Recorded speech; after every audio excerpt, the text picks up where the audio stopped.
Hello guys, my name is Marcin Pszczolka, and today I'm going to talk about open standards in infrastructure. But before I start, I would like to just raise a question. How many of you know what is IFC? Great, majority. So what I'm going to talk about, it's basically IFC, but before I jump to the topic, I would like to introduce myself very briefly. So I'm a civil engineer living in Oslo. I'm Polish, but living in Oslo. I'm product manager in Trimble, also co-founder of BIMCorner blog. And as you will notice, I'm also passionate about OpenBIM standards. So to begin with, let's see what IFC is. So probably you know IFC as a file, but don't forget, it's not just a file, it's data standard, it's data schema. It's not only about the geometry or information, it's also about the logic that is inside, the connection between objects, how it's actually, we can utilize it in different way, this standard, thanks to this different relation in this file. And it's a very common standard for exchanging data between different software. So let's imagine if you export something from Tekla and you want to reference it in Revit, probably you would use IFC. So this is a briefly explanation what IFC is. And of course, it could be exported or could be consumed as an IFC file. But remember, IFC is not just a file, it's a standard, it's a schema. Briefly about the story behind IFC, so it started quite early because late 90s, it was the first release of IFC standard, but the milestones that are very important for our industry, it's 2007 and 2013, where two standards were released, IFC 2x3, which is commonly used in the industry, and IFC 4. And those two are also certificated. It means that bodies like governmental bodies or different authorities can require this standard in handover. But what I'm going to talk about is this infrastructure part. So infrastructure development started in 2014, and it took almost 9 years to release standard which is numbered as IFC 4.3, and this standard now contain also infrastructure domain. So what was the situation before this standard came? So if you look at this picture, you can see on the left how the road could be exported. So of course we could have some geometry, some properties, but the entities were wrongly used. So you can see that pavement layers were described by IFC slabs, and the spatial breakdown structure were based on buildings and building stories, which then could cause a lot of problems, because if we then deliver this data to the contractor, they could interpret this wrongly, or in the asset management the same. So each project could have a different spatial breakdown structure, different mapping, so it could cause a lot of problems. And now IFC 4.3, as I said, is a completely new standard, and this standard introduced new domains. So buildings was from before in IFC schema. Now we have also opportunity to describe roads, railways, geotechnical elements, port and water reservoir, bridges, and alignment. And tunnel, it's not included in this schema, but it will be extended in IFC 4.4. I will focus now on this element of infrastructure. So now imagine that you have a project and you can use this entities, this object.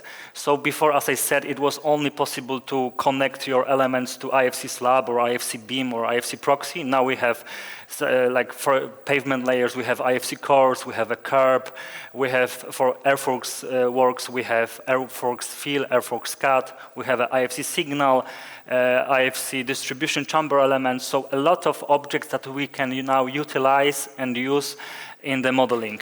And also look at this IFC annotation. It's the way of describing or delivering stakeout data. So we could before also extract and export lines in IFC, but now with IFC annotation, it's possible actually to define it properly. So IFC annotation is used for stakeout data, and IFC alignment I'm going to talk a bit later, but it's also quite huge milestone in case of the infrastructure. Don't forget also that when you talk about IFC, it's not only the object, that this is like, I always call it like on the first level, but you have also the second level, which is predefined type. So we can have a lot of objects, and this object have something called attributes, and this one of them is predefined type, and this predefined type also could be could describe even more precise what this IFC entity is. And the new IFC 4.3, with this release, we have around 65 new objects, these entities, and around 300 predefined types. So it's quite a huge amount of attributes and entities we can use to describe our objects. IFC alignment, as I mentioned, is completely new approach. So that's why infrastructure took so much time, because alignment, it's not very easy to describe in open standards. So it took almost 9 years to deliver this particular alignment, this element. So alignment, we have now possibility to describe horizontal and vertical objects, and also count information, and this count information are used, of course, in a railway. So now you can imagine that before we deliver data like alignment reference line only in LandXML format, it's very common format, but now IFC 4.3 give us the same capability, so we can actually store the same data as in LandXML. The next thing, big thing for infrastructure, we can place objects along alignment. So using IFC referent, it's the object that help us to describe and place objects along alignment. So this is very crucial also for infrastructure projects. So imagine like signal or different signs that you can place not only globally, X, Y, Z, but also referring to some road network or railway network. So now we can also, we have this possibility in IFC 4.3, or for example, we can also connect chainage or any profile number using this approach. Also, what is new? Probably the entity which was mostly booked for the objects we don't know. So if you have, let's say, export from Revit or Civil 3D, we don't know how to map, so IFC proxy was the choice. Now it's changed, so the new proxy is IFC build element. So if you don't know how to map your data, use IFC build element. So this is also something that it's completely new and introduced in IFC 4.3 format. Coordinate reference system, not so important for construction or vertical buildings. For linear buildings is crucial. We need this information. We need to place our road or our alignment or our project in some context, in some area, in some and also have this information about the reference system. So today we can also find this information in IFC file. It was introduced in IFC 4, but actually now it gives a sense because in context of infrastructure projects, it gives more value now. Geometric representation. So imagine that IFC entities, it's not only objects or but also this is a geometry that describe it. And we, of course, have a lot of solid surfaces, lines, points, but it was not enough to describe all use cases in infrastructure. So that's why some new types of geometric were introduced. Like now we have this alignment, so we can use sweep functions, like sweep some elements, cross-section along alignments. So some extra objects were, or geometry representation were created to handle this information. And terrain modeling. So terrain modeling also now has own type own geometric representation, so we can also very easily describe how terrain is built and also analyze it in different software. Spatial elements is the best part, because as I showed you in the first slide, when we created before the road, it was like this spatial decomposition using IFC site, IFC building story. So it was quite complicated to understand.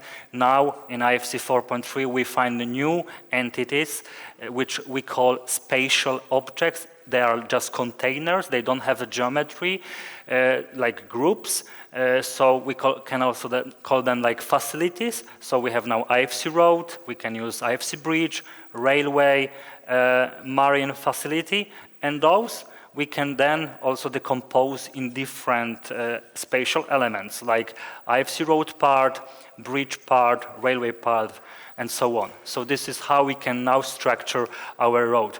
So this is the example how it could look when we think about the road, how we could decompose it. So you can see now that from the top, we can start with IFC project, then we have IFC site. To IFC project, we can connect IFC alignment.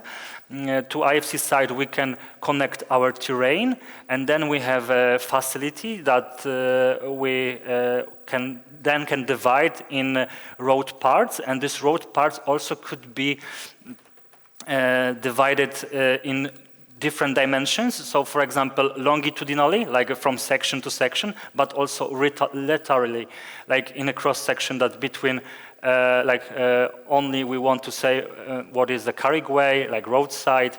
And then if we have this structure, then we can actually place or link our object that have geometry to these groups, let's say. So this is the the new approach with the composition in IFC 4.3. So here you can see example how now the infrastructure model could look like in the browser or the BIM viewer. For example, this one is from BIM Vision and this one is from US BIM browser. So you can see now that under IFC project we don't see IFC slabs or buildings, we see IFC road part and so on. And it's also based on which viewer are you going to use, so you can also show it differently because, as I said, IFC is not only objects but also relations between objects, so based on this relation we can also present our data differently. And at the end I will also tell you that, as I said, I'm working in Trimble and we have a solution, and we think that the approach, how we want to treat this data, that we can now, let's say, stream different data from files or from authoring software directly to Quadri, which will be object-oriented based on IFC schema, and based on the context, based on our need, we can just extract data directly to for different purposes. So for example, I would like to have data for coordination on the reference view, so we keep data and they are structured based on IFC, not the files objects. As I said, this is a schema, not file, and then based on that we can extract to files if this is need. Yes, so thank you for your attention. It was quite short introduction, but if you want to know more about that, I try to describe it even more on our blog, BIMCorner, and you can of course reach me if you have any questions. I'm open to answer. Thank you so much.